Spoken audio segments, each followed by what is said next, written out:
Hey friends, so do you want to make 300 million rand as a salary one day? Well, today we're going to be looking at Sibanye Stillwater CEO Neal Froneman salary for the year of 2021. So I came across the story while a friend posted it on his WhatsApp story, and it was just fascinating for me to see how much a CEO makes of a mining company in South Africa. And I went to go do a bit of research on Mr. Neal Froneman, and he's a very intellectual person. I watched the interview of him that he did about a month ago. I'm going to link it up here for you guys to go and watch, where he basically spoke to an interviewer of a newspaper, and he spoke about some of the problems South Africa is facing regarding socioeconomic problems and regarding the mining industry in general. And today we're just going to go over this article and just a reaction of it. For those of you guys who are new to the channel, I'm Conrad Brink, and in this channel we basically go over things of personal finance, money, technology, all those type of things. So if you're interested in that, please consider subscribing and liking the video. So let's look at this article. Sibanye Stillwater CEO staggering 2021 payday.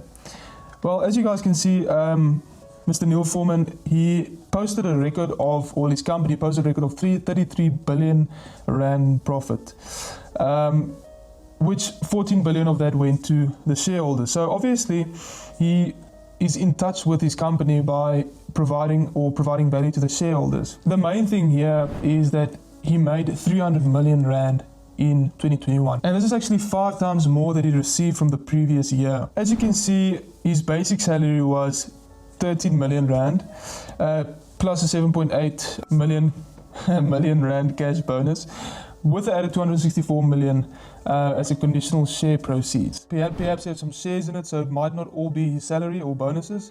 But he has made the increase, or he has increased the company's share price by 300% in the past 3 years, raising it from 14 rand to 55 rand a share, which is phenomenal. I mean, increasing the share by 3 times the share price is incredible. I don't know, this guy is a genius. This is great for him. Obviously, he has put in the work and he's working hard.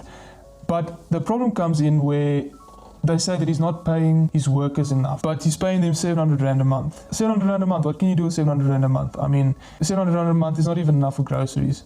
But in the interview that I watched, he spoke about capitalism. So obviously he has strong capitalistic views. He must try and make the bottom line as big as possible without the high salary pay, and because 14 billion, he's saving money obviously for the company. But that is where people are finding problem with him, because he's saying he's basically working so that the shareholders get all the money and the workers get like minimum amount.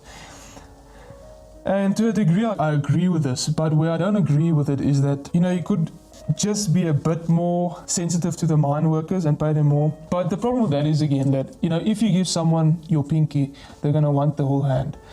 And I feel that as soon as he gives the people the increase, they aren't going to be happy. They're going to say, listen, okay, thank you for the increase, but it's not enough. And then it's going to keep on going on like that. So he's doing something great with South Africa and for South Africa, because he's creating jobs, he's creating revenue for shareholders, which obviously increases the confidence that international investors will invest in South Africa, and will obviously increase the value of South Africa, meaning that more jobs will be created by him increasing the value of this company. It makes the investment of this mine company in South Africa considerably more appealing for external investors, because I mean, a 300% return on investment in 3 years, that is insane. I mean, you don't get that with stocks. Basically, it summarizes that if you want to make a great salary one day and you want to work for hundreds of millions, then become a mining company CEO. And obviously this comes with the inherent stresses and the hard work. As you can see, he is a very intelligent man. I don't know precisely what he has studied, but that was just a very interesting news article that I saw this week. And I hope you guys enjoyed this video. Please give it a like and subscribe if you found it interesting. Until the next video, guys,